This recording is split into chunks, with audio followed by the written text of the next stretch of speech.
I get so excited at this bit. Here we go. What's in the box? You ready?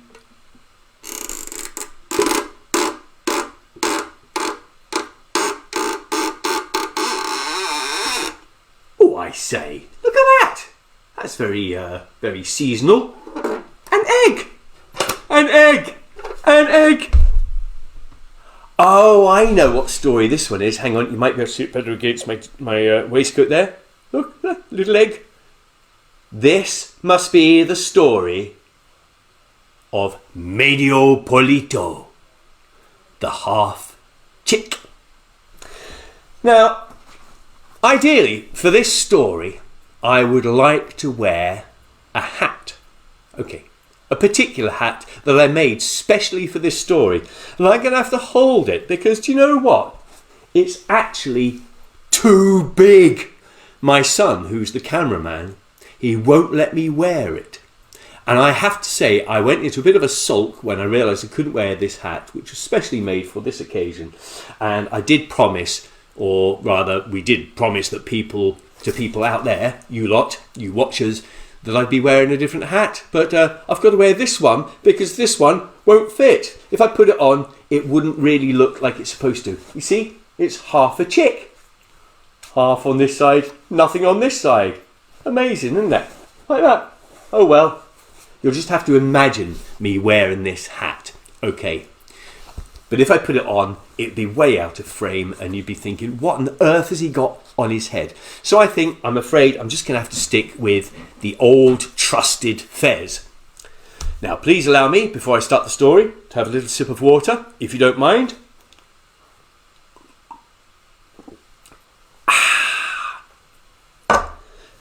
But this story starts with a question. Have you ever been half asleep?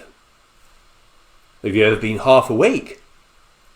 Have you ever had half an idea? Have you ever had a plan which has been half baked? Is your glass half full or is your glass half empty? Well, imagine what it's been like. That didn't sound right, did it? Imagine what it would be like. That's what I tried to say. Imagine what it would be like to be a half chicken or a half chick. A medio polito. That's the Spanish for half a chick. Yeah. It'd be weird, wouldn't it? I mean, come on. You'd have one foot, one leg, one wing, half a body, half a head, and half a beak. Yuck! That would just be like a horror story, wouldn't it? A horror story! But don't worry, my friends, because if this were a horror story, I'd have to wear mild beryl. Oh, don't worry, this is not going to be scary at all. It's going to be perfectly all right. So have that cup of tea, eat that bourbon biscuit, or if you saw yesterday's show, eat that Jaffa cake, and everything will be tickety-bow. But if you're expecting a nice, fluffy kind of story, I'm afraid this will not be a fluffy kind of story. Because Medio Polita was anything but being a fluffy kind of chick. Let me just check I've got my hat on straight. Good. It does upset me when I wear a non-straight hat. Once upon a time, in Spain, there was a farmyard. And in that farmyard lived Medio Polita. He had 13 brothers and 13 sisters. But he was different from his brothers and sisters because he had one foot, one leg, one wing, half a body, half a head, and half a beak. Yeah. He literally was half a chicken. Legit. And because of his slightly eccentric appearance, his mother loved him more than his other children, which was a bit unfair because as a mother, she really should have loved all her sons and all her daughters equally. But he was kind of cheeky. He was kind of smiley. He was a little bit loud. And she really liked that. She made him very, very happy indeed. But all the other animals on the farm, the donkey, the pig, the goose and the cow, they would laugh at Medio Polito. And they teased Medio Polito. And they called him names like a half pint or half wit. Poor Medio Polito. But he just shrugged it off. He didn't care. And it seemed to make him even cheekier. Now, in a sort of a psychoanalytical kind of way, you might say, well, surely his cheek was just a defense mechanism against the other animal's rudeness. And I think you'd be right. And his big personality made up for his very small size. Anyway, the cheeky side of Medio Polito, and let's face it, he only had one side, and that was his cheeky side. His cheeky side grew and grew and grew and grew. And eventually, he wasn't just cheeky, he was rude. He was rude to all the other animals, and rude to his brothers, and rude to his sister. One day, he went to his mother. "Oh, Mama, I am so bored. I am bored of all the other animals. I hate them. I hate all the animals in the farm. Oh, I must spread my wing, my one wing. Yes, I'm so bored. I must do my own thing. I must go and see the king of Madrid. That'll be good." But why? Said his mother. But why do you want to see the king? But why? Why? Tell me, Medio Polito, why do you want to see the king? Because I think he will find me funny. I will amuse him. I will make him laugh. He will go, ha ha ha ha ha ha ha ha. He will say, "Medio Polito, you crack me up. You're such a funny guy." Yes, and I'm sure he will give me a golden bed to lie my half head on. And one day, people will look up at me and they will say, "Hey, look up there. It's Medio Polito. He's so cool." But Medio Polito, said his mother. But how will you get there? How do you know where to go? How do you know where Madrid is? But tell me, Medio Polito.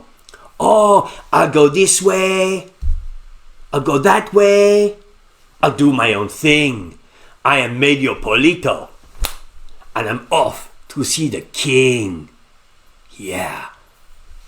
And with that, he had a single hop and a single skip, and off he went, that little half chick. Well, obviously, his mother was really, really upset, and she burst into tears.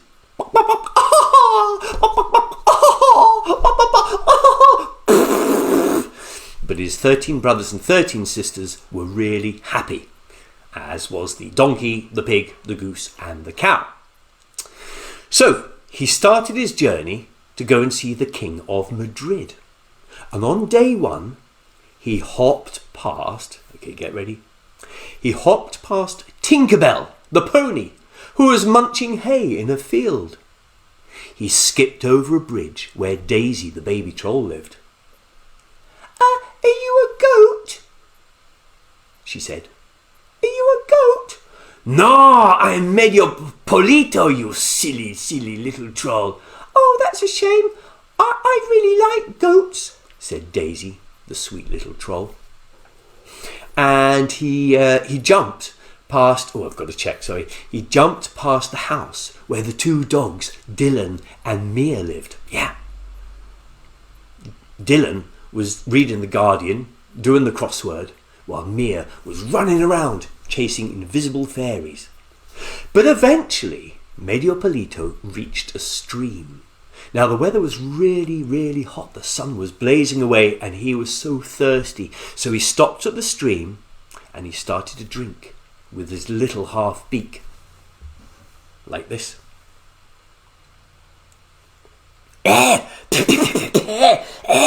The stream was full of weeds. It was all clogged up. And whenever he took a drink, he got a mouthful a half beakful of greenery. Yuck! Disgusting! Oh, that's so nasty! Help me, Medio Polita! Help me! Who said that? Who are you? Where are you? I cannot see you. It's me, said the stream. I'm the stream. Told you.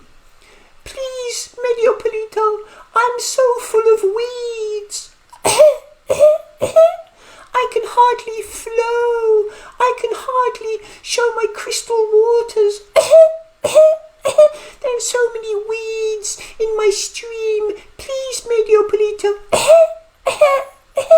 Please, will you use your little half beak and peck out all the weeds which are choking me?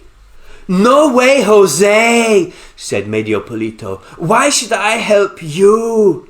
I'll go this way. I'll go that way. I'll do my own thing. I am Medio Polita, and I'm off to see the king. He will probably give me a great big, silver wardrobe or something like that. A silver wardrobe full of lovely clothes, lovely fine clothes, and I will look so cool in my lovely fine clothes. And one day, people will look up at me and say, hey, look! Hey, guys, look! It's Medio Polita! He's so cool! But please, please, will you help me? But it was too late. Medio Polita went on his way, and with a single hop and a single skip, off he went, the little half chick. Said the stream, joking. He continued his journey to see the King of Madrid. So on day 2, he hopped past a meadow where Lily the lamb was frolicking and playing in the meadow. In the meadow, like I just said. He skipped past the cave where Mrs. Batfoot was doing all her washing. He jumped through the village where Mrs. Doctor, Mrs. Gold, Mr. Bunny and Mrs. Yummy were playing charades. Yeah. And eventually he entered a wood. And in that wood, as with all woods, there was a clearing. Yeah. In the clearing, there were signs that someone had been having a barbecue, because there was the smouldering embers of a barbecue fire. A thin wisp of smoke was rising up from the half-blackened logs. Medio Polita went closer to see if any food, maybe some crisps, maybe some biscuits, maybe some stale crumbs had been left on the floor, and he was very, very hungry. As he got closer,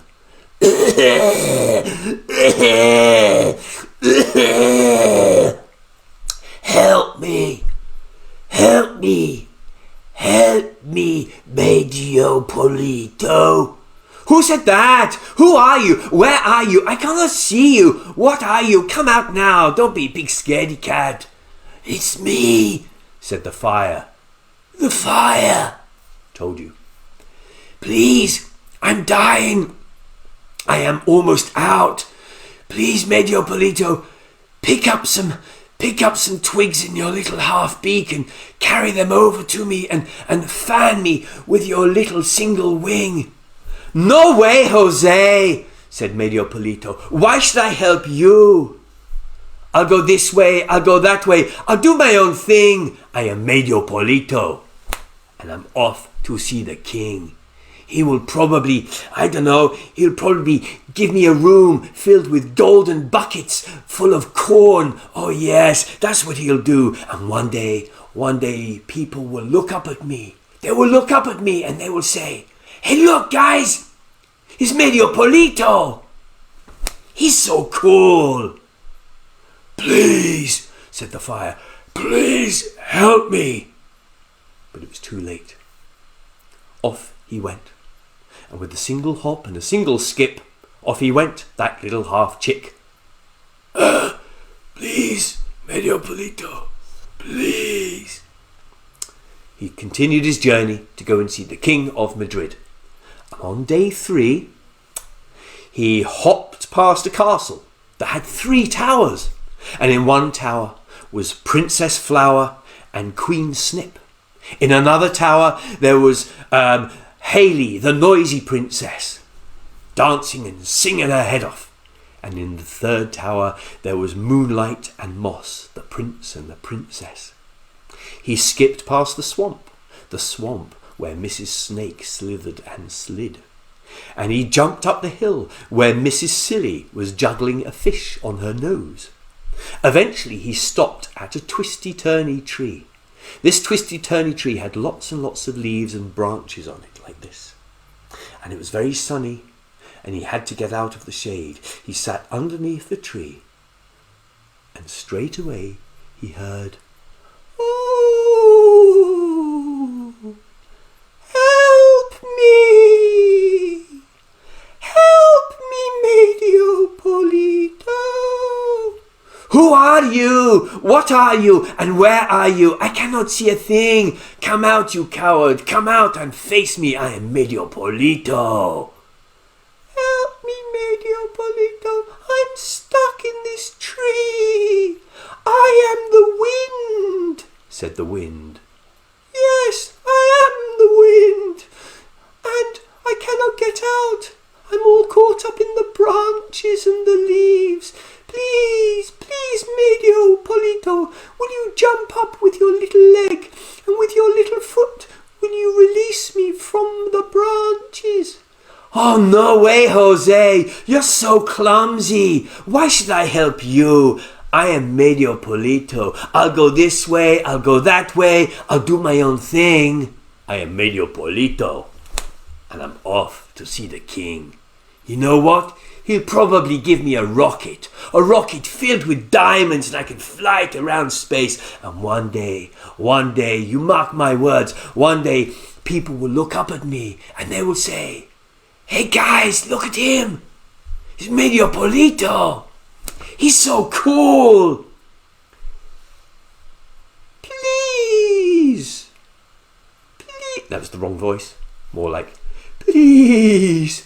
Save me," said the wind. "Save me." "No way, Jose." And with a single hop and a single skip, off he went, that little half chick.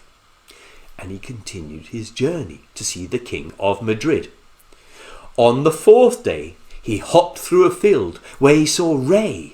You know Ray, the comedy cow who only tells jokes about milk. "Hey, Medio Polito, I've got a really good one for you. Medio Polito, now listen, why did the milk stool only have 3 legs? Come on, Medio Polito, why did the milk stool only have 3 legs? I'll tell you, because the cow got the udder." "That is terrible," said Medio Polito, and he went on his way. What did he do next? He skipped, that's it. He skipped through the onion field where Onchop the crying onion burst into tears as soon as Medio Polito appeared. "Oh, Medio Polito," said Onchop the onion, "I'm so pleased to see you." Then Medio Polito, he jumped past the farmyard, he jumped through a fairy ring. You know, the fairy rings where all the fairies play? Yeah. And there he saw Felicity, the Friends Fairy, who was teaching bunny rabbits how to be kind. And eventually he reached Madrid.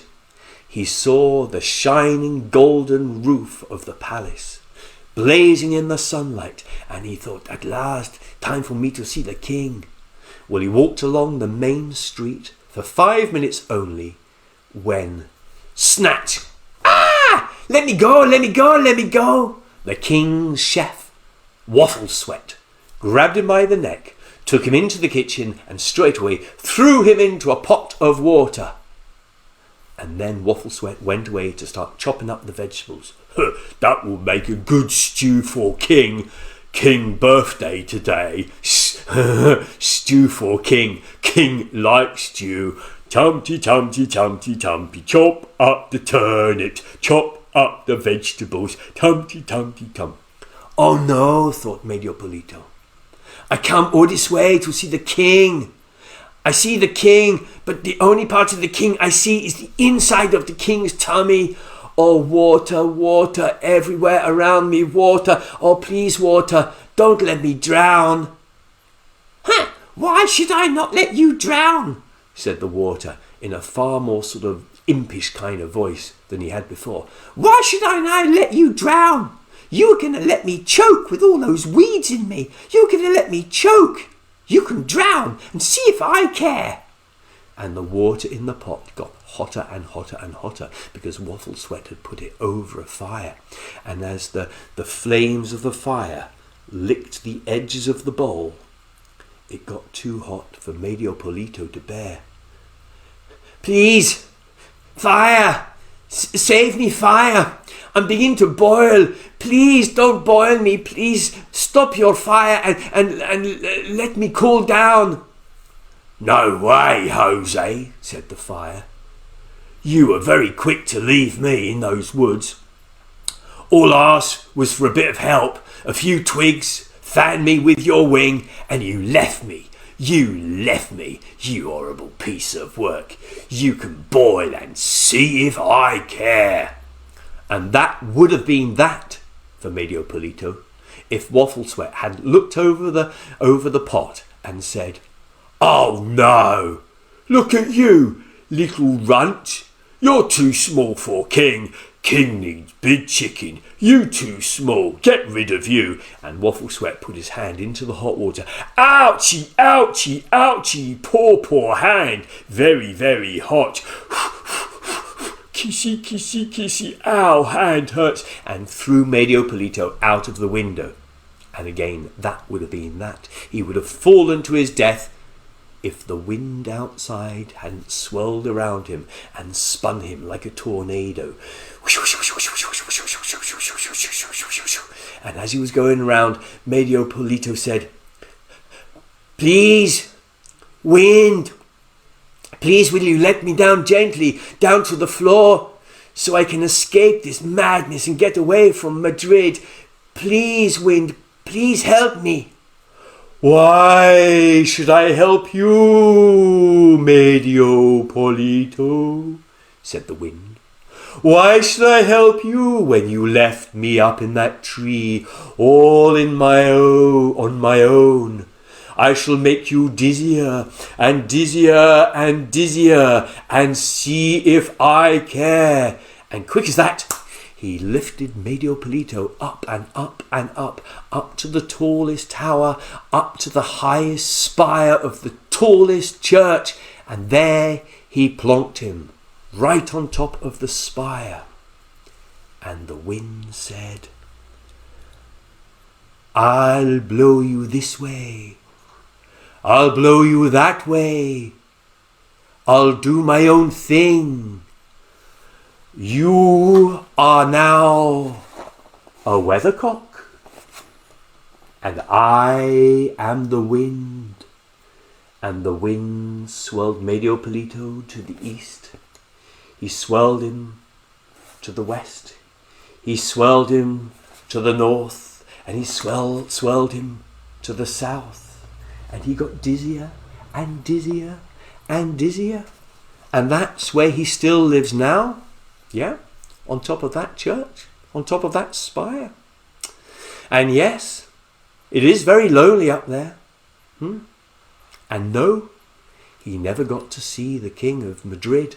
But in some ways, he was right about one thing. People do look up at him, yeah? And some people even say, Hey, look, guys! It's Medio Polito! He's so cool. Well, my friends, thank you about that. Here's the hat one last time. You just got to imagine me wearing that. And when all this nonsense is over, you can come round, I'll give you Jaffa cakes, and I can let you try the hat on if you want. So, if you like this story, and you like any more, with a bit of music by the marvellous Martin Thornton, don't forget to visit our website. All the downloads are £3 during this crazy times season. Hope it's not season. No, this time. And in the meantime, stay safe stay healthy, look after each other. TTFN. See you tomorrow. Oh yeah.